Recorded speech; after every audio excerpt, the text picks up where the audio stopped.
আসসালামু আলাইকুম রহমতুল্লাহ। আশা করি সবাই ভালো আছেন। নিউ ইয়র্ক থেকে সবাইকে স্বাগতম। আজকে আমার বন্ধু নিশান, যাকে দেখা গেল কিছুক্ষণ আগে, ওর সাথে বের হব একটি ডাইনিং টেবিল আনার জন্য। অনলাইনেও দামাদামি করে ঠিক করে রেখেছে।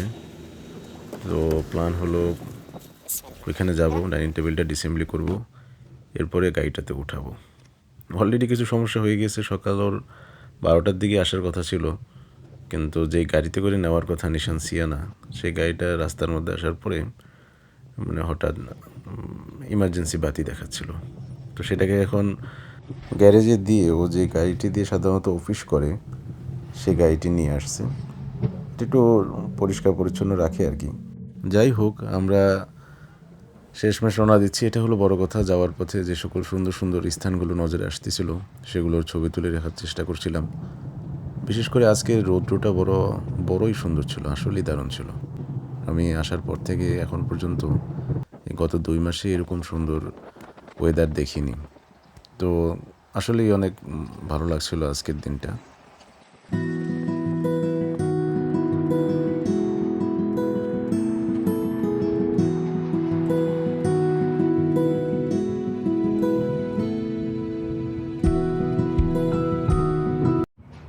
দেখতে দেখতে চলে আসলাম ভদ্রলোকের বাসায়। তো ওনার বাসা 10 তলায় ছিল। আমরা লিফটে 10-এ আসার পরে দেখলাম কি সুন্দর সামনে পার্ক দেখা যাচ্ছে, তারপরে মনে হয় বিশাল সমুদ্র এটা। তো আমার বন্ধু যাচ্ছে ওর বাসা নাম্বারে নক করবে। আমরা ভিতরে ঢুকে টেবিলটাকে ডিসেম্বলি করেছি, আসলে এখন করে নিয়ে আসছি, বের করতে পারছি না, গেটটা দিয়ে বের হচ্ছে না। উপরের অংশ আমরা ডিসেম্বলি করার পরও আর কিছু অংশ ভাবছিলাম যে না করলেও চলবে, এখন দেখা যাচ্ছে না, বাকিটুকু ডিসেম্বলি করা লাগবে। যাই হোক, কোনো মতে নিয়ে আসছি আমরা লিফট পর্যন্ত। তা এখন লিফট থেকে নেমে গাড়ির মধ্যে উঠাবো সবগুলো জিনিস। গাড়িতে ওঠাতেও বেশ বেগ পেতে হয়েছে আমাদের, কারণ 6টা চেয়ার তো, 4টা পর্যন্ত সব ঠিক ছিল, কিন্তু 5টা ঢোকানোর পরে আর জায়গাই পাচ্ছিলাম না। যাই হোক, প্রচুর কষ্ট করে 6টা চেয়ার সহ টেবিলটাকে ঢোকানো এটা বড় কষ্টের কাজ হয়ে দাঁড়িয়ে গেল। তো যাওয়ার পথে আমার বন্ধু বললো পাশেই নাকি সমুদ্রের বিচ, ওই যে আমরা যে দেখলাম 10তলা থেকে। তো বললো যাওয়ার সময় দেখে যাও। তো আমরা নামলাম, দেখে যাই।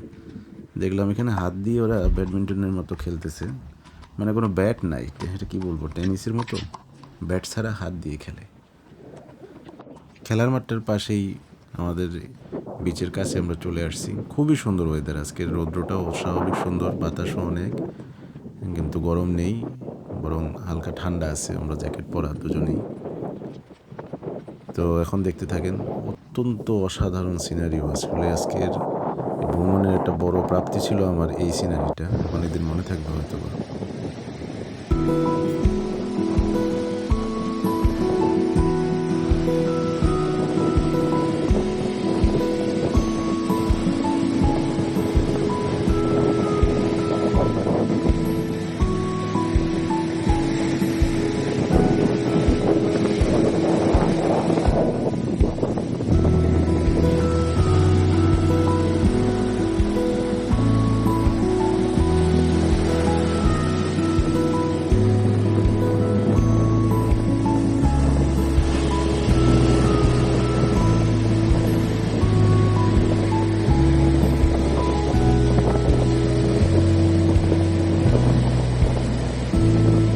অদ্ভুত কিছু কিছু জিনিস মাঝে মাঝে নজরে আসে। এই যে নদীর এই সুন্দর জিনিস দেখতে দেখতেই এরকম একজন বয়স্ক ব্যক্তিকে এইভাবে হেঁটে চলে যেতে দেখবো, কখনো ভাবিনি।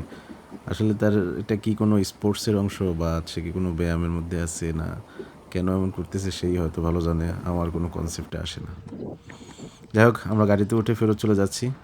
তো প্রায় বিকাল হয়ে আসছে।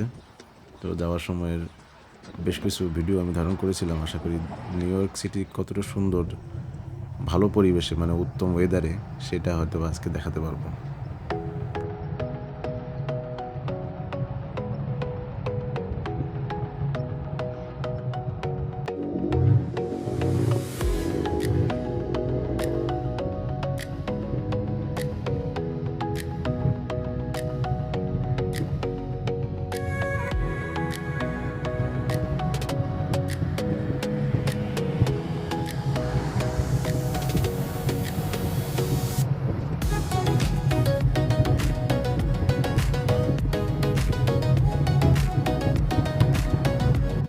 হঠাৎ বৃষ্টি পড়া শুরু করলো, খুবই অল্প, কিন্তু মানে এই দেশের এই ওয়েদারটা আমি বুঝি না, মাঝে মাঝে বৃষ্টি, মাঝে মাঝে ঠান্ডা, মাঝে মাঝে একদম রৌদ্র গরমও লাগা শুরু করে। খুবই অল্প সময়ের মধ্যে ওয়েদারটা পরিবর্তন হয়ে যায়, যেটা আমি আগে কখনো এরকম ওয়েদার দেখিনি। তো আমরা এখন এমন রাস্তা দিয়ে যাব যে 3টা ব্রিজ পড়বে পরপর। সামনে যদিও একটা ব্রিজ দেখা যাচ্ছে অলরেডি, আরও পরে আরেকটা ব্রিজ আছে। অল্প একটু বৃষ্টি হওয়ার কারণে মানে সৌভাগ্যক্রমে আজকে যাওয়ার ফিরতি পথে আমরা রেইনবো দেখতে পেয়েছি। তো আশা করি ভিডিওতে এগুলো দেখা যাবে, আপনারা সাথেই থাকবেন।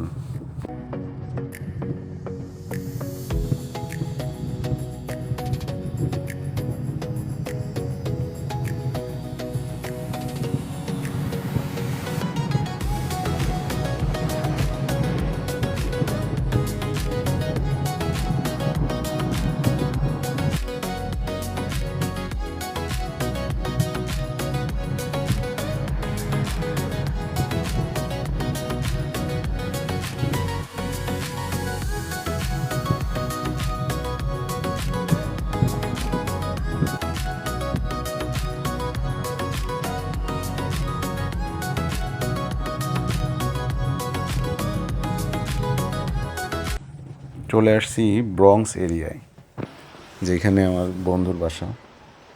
তো আমাকে ও নামিয়ে দিয়ে ওর স্ত্রীকে আনতে গিয়েছে অফিস থেকে। এখানে বাঙালি বাজার মসজিদ নামে একটি মসজিদ আছে, এখানে মাগরিবের নামাজ পড়ব ইনশাআল্লাহ। নিচতলায় মসজিদের কাজ চলছে, তো আমি জানতাম না, পরে দোতলায় চলে যেতে হলো নামাজ পড়ার জন্য।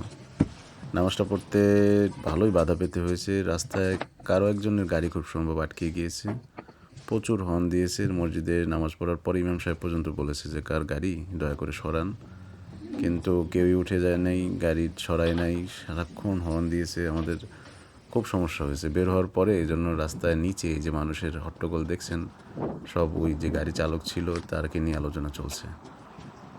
যাই হোক, আমি এখন যাব চা খেতে, আমার বন্ধু আসতেছে বললো। তো এই যে বাঙালি বাজার মসজিদ, আমি ছবিটা দিয়ে দেখালাম।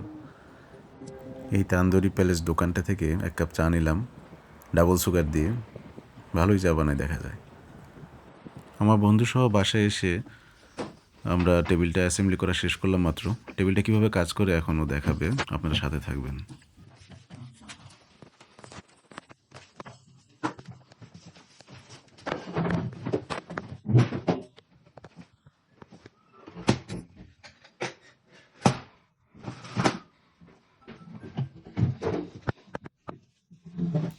এরপরে ভাত খাওয়ার আয়োজন ছিল,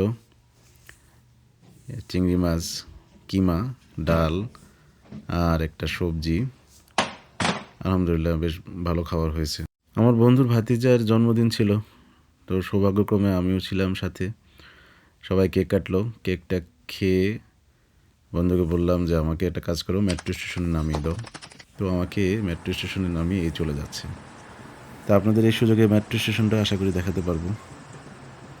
তো দেরি না করে, একটু ঠান্ডা বাইরে, নেমে গেলাম মেট্রো স্টেশনে। মেট্রোর জন্য অপেক্ষা করব।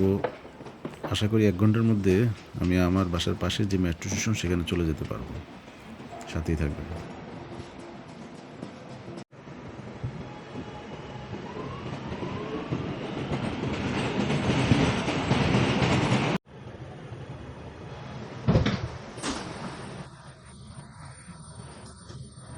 আলহামদুলিল্লাহ সহি সালামতে চলে আসছি। তো মেট্রো স্টেশন থেকে বের হয়ে বাসা আমার মাত্র 4-5 মিনিটের হাঁটা রাস্তা। আজকের দিনটা একটু অন্যরকম গেল, বিশেষ করে ঘোরার অংশটা খুব আনন্দময় ছিল আমার জন্য, বেশ কিছুদিন মনে থাকবে আশা করি। তো আপনারা আমার সাথে ছিলেন অনেক লম্বা ভিডিওতে, সাথে থাকার জন্য ধন্যবাদ। আবার কোনো একদিন অন্য কোনো ভিডিওতে আবার দেখা হবে ইনশাআল্লাহ। সেই পর্যন্ত আল্লাহ তাআলা সবাইকে ভালো রাখেন।